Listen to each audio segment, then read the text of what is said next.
इस YouTube channel में आप सभी का स्वागत है।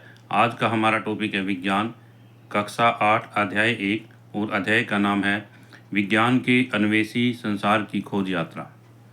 इसमें पहला प्रश्न है, विज्ञान की शुरुआत किससे होती है? विज्ञान की शुरुआत जिज्ञासा से होती है। जिज्ञासा से हम सभी अपने आसपास की वस्तुओं के बारे में जानना चाहते हैं, उनके विषय में प्रश्न पूछते हैं। दूसरा प्रश्न है, अन्वेषण का क्या अर्थ है? किसी घटना या वस्तु को ध्यान से देखकर उसके बारे में खोज करना अन्वेषण कहलाता है। प्रश्न संख्या 3, हमारी पाठ्य पुस्तक में से सामान्य जीवन में अनुभव किए जाने वाले प्रश्नों के उदाहरण दो। उत्तर, पूड़ी की एक परत पतली और दूसरी मोटी क्यों होती है? आटा क्यों फूलता है? भूमंडलीय ताप में वृद्धि क्यों हो रही है? वायु में ऊपर उछाली गई गेंद पुनः धरती पर क्यों गिरती है? यहाँ पर उछाली गई गेंद है, पुनः धरती पर क्यों गिरती है? ब्रेक लगाने पर कार क्यों रुक जाती है? आदि। प्रश्न संख्या 4, हमारी पाठ्य पुस्तक में जड़ का चित्र किस का प्रतीक है? जड़ का चित्र ज्ञान के गहरे और ठोस आधार का प्रतीक है। यह हमें अपने पर्यावरण, परंपराओं, अपनी सांस्कृतिक और प्राकृतिक धरोहर से जोड़े रखता है। तो प्यारे बच्चों, यहाँ हमारी पाठ्य पुस्तक में प्रत्येक पृष्ठ पर बाईं तरफ नीचे की ओर जड़ का चित्र दिखाया गया है। इससे आगे है प्रश्न संख्या 5, हमारी पाठ्य पुस्तक में ऊंची उड़ान भरते हुए पतंग का चित्र किसका प्रतीक है? हमारी पाठ्य पुस्तक में प्रत्येक दाएं पृष्ठ पर पतंग का चित्र दर्शाया गया है। यह पतंग का चित्र हमें स्मरण कराता है कि यदि हमें अज्ञात की खोज करनी है तो हमारी जिज्ञासा को उड़ान भरनी होगी। प्रश्न संख्या 6, वैज्ञानिक की तरह सोचने के लिए कौन से चरण आवश्यक हैं? वैज्ञानिक की तरह सोचने के लिए निम्नलिखित चरण आवश्यक हैं। नंबर 1, अवलोकन करना। सबसे पहले हमने वस्तु को अवलोकन करना चाहिए या जिसके बारे में हम खोज करना चाहते हैं उसका अच्छी तरह से अवलोकन करना चाहिए। दूसरा है प्रश्न पूछना। तीसरा है प्रयोग करना। चौथा परिणामों को नोट करना और पांचवा है निष्कर्ष निकालना। इस प्रकार वैज्ञानिक की तरह सोचने के लिए ये चरण हमारे लिए अति आवश्यक हैं। प्रश्न संख्या 7, सूक्ष्म जीव हमारे लिए किस प्रकार सहायक होते हैं? भोजन को पचाने एवं औषधियों के निर्माण में। सूक्ष्म जीव हमारे लिए भोजन को पचाने एवं औषधियों के निर्माण में सहायक होते हैं। प्रश्न संख्या 8, पौष्टिक भोजन, व्यायाम, औषधियाँ और टीके हमारी किस प्रकार सहायता करते हैं? इसका उत्तर है स्वस्थ रखने और संक्रमणों से लड़ने में हमारी सहायता करते हैं।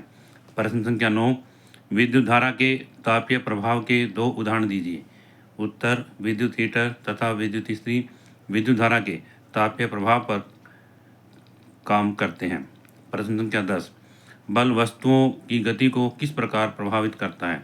उत्तर, बल वस्तुओं की गति को तीव्र, धीमा अथवा दिशा में परिवर्तन कर सकता है। प्रश्न संख्या 11, वायु में दबाव के अंतर से कौन कौन सी परिघटनाएं होती हैं?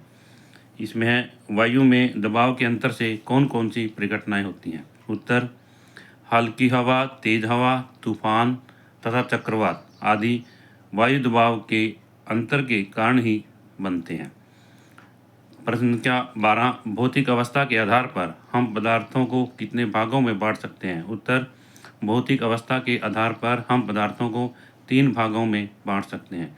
नंबर 1, ठोस, इनमें कण पास पास होते हैं तथा बहुत कम गति करते हैं। दूसरा है द्रव, इनमें कण ठोस की अपेक्षा दूर दूर होते हैं तथा ठोस की अपेक्षा अधिक गति करते हैं।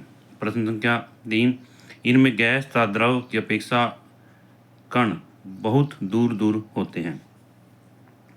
यहाँ पर एक कण शब्द आएगा तथा ये मुक्त रूप से गति कर सकते हैं। आगे है, पदार्थों को हम कितने भागों में बांट सकते हैं?